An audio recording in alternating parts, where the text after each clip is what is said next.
Eh bien, bonjour les amis, bonjour les frères et sœurs. Je vous propose la lecture aujourd'hui d'un chapitre de 1 Corinthiens 14, versets 31 à 39. Il s'agit d'un passage qui a fait pas mal de polémiques au sujet du fameux passage indiquant que les femmes se taisent dans l'Église.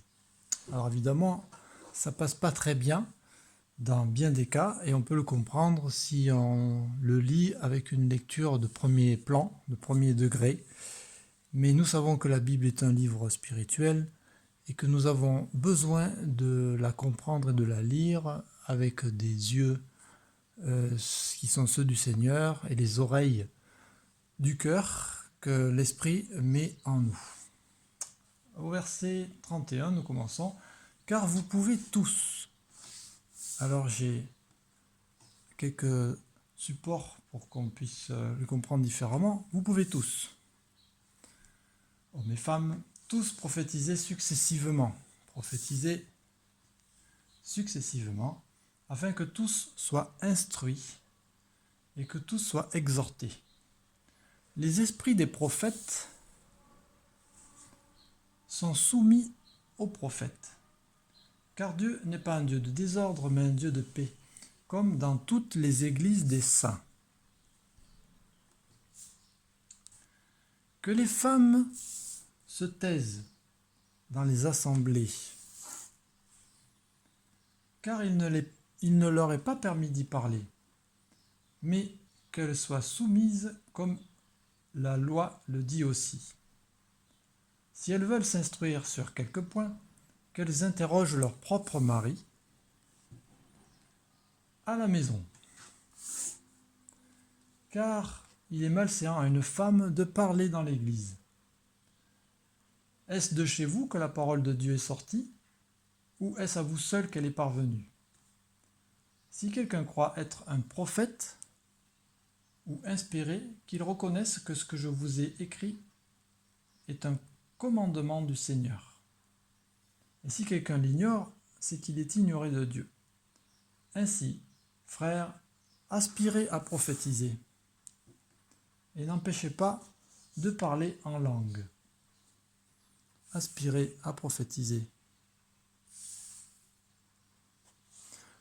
Alors, j'ai utilisé quelques images, mais je vous propose une autre compréhension,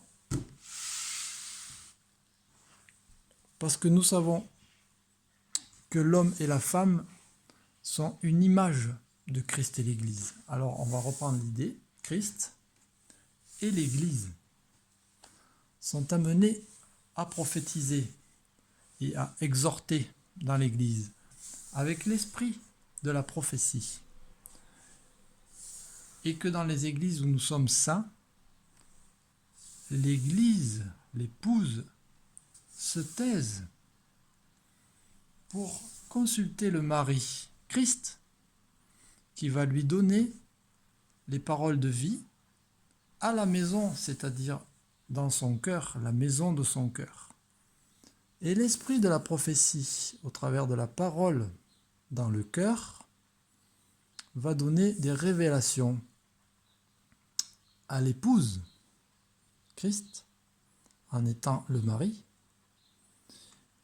Et l'esprit de la prophétie pourra enseigner tous, hommes et femmes. En fait, dans ce passage, Paul utilise le terme de femme pour désigner l'Église et le terme de mari pour désigner Christ l'époux. En tout cas, c'est une lecture qu'on a le droit d'avoir de cette façon. La femme, en réalité, qui est l'Église, signifie homme et femme. D'ailleurs, Paul a dit lui-même dans Galates 3, 28, il n'y a ni juif, ni grec, ni homme, ni femme. Alors, pourquoi est-ce qu'ici il fera une différence? Et au verset 31, il dit, car vous pouvez tous